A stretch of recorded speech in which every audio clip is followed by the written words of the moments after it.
قلعه تاریخی شهر بنت. این قلعه با قدمتی حدود 250 سال در مرکز شهر بنت قرار دارد. کسانی که در این قلعه حکومت کردند رئیس سلیمان، سردار نقدی و علی خان شیرانی بودند. این بنا شامل اتاق استراحت، اقامت سربازان و کشاورزان، زیردستان بود. همچنین مسجد جامع شهر بنت در این قلعه بنا شده است.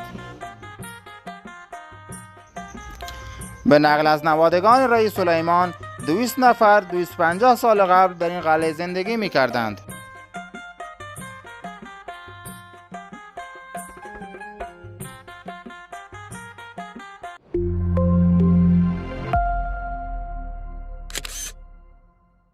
واجه بودی پاجا را پا ما بکن؟ ما واجه عباس کات خودم.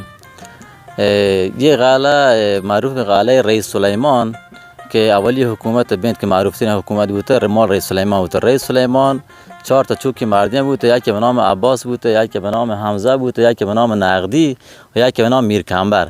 میرکمبر دیگه ماته بوده و ماهی ملک جنین دوتی بوده. ماهی ملک نام بوده. ماهی ملک حاکم جاسک سان کبته. الان مردمانی نوادگانی داخل جاسک قلعه چکترین پیش نظر اولی که اول رئیس سلیمان که تا الان خدمتی چکتر تقریبا 250 سال خدمت داشت هستی قلعه.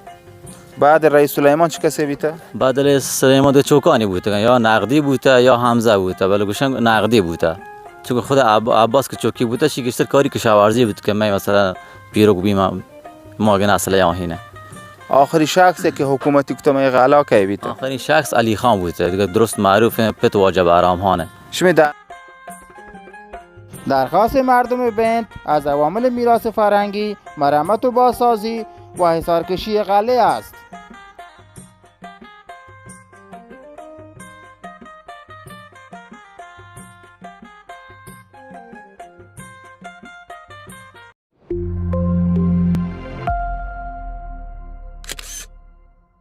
ایده که ماشما اشتاته که دست بالای قلعه ماشما یا حتی که همنا یشی کشما دیگه روبروشی مسجد قلعه بوده، معروف مسجد قلعه.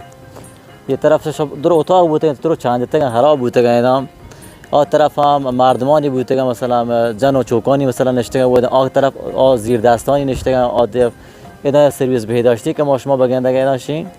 یشی خود پذیرایی خود علی خان بوده، آخری حاکم بین علی خان بوده. پذیرایی مردم مهمان چیزی حتی به هم نیاحته که قلعه قرار گرفته. یعنی بهترین جای مثلا به وسط بند بوده، خیلی بالا بوده و تمام یا بنت و شهر و مردمانی مثلا تمام جای دیسته. یعنی شهر جای نشته بالای جای بوده، وسط بند و دور اطراف درون نظاره که تاسو بگینی نیاز نبوده که برو درو یک جهل بچاری.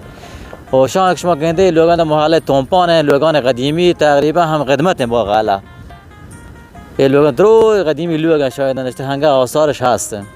درخواست از مسئولین چیه که یه قلعه نماد تاریخی شهر بنت که هم که پیشی سرواز برسن. ها متاسفانه شی یا نماد یا مزنین برای بنت خدمت شی باید دست بکش حداقل تعمیر یا چیز یا چی بکنن که حداقل حیفه. بنت درخواست اسم مسافر نوروزی شینه که بیاین داخل بنت قلعه بگنده ما بهشون تعریف کنه خدمتی مردمانی تاریخی و یکی هسته خود کوه سیپور هسته اینا ماشون تان بریم بودن بگردین چارنی و جای قشنگی و هست شهر بنت کشاورزی های مثلا بنت زمینه هسته، قنات هسته، کور بنت هسته، ما گوشه گوال جایی که آبتنی کنه بودن جای دیدنی قشنگ زیاد داری بنت.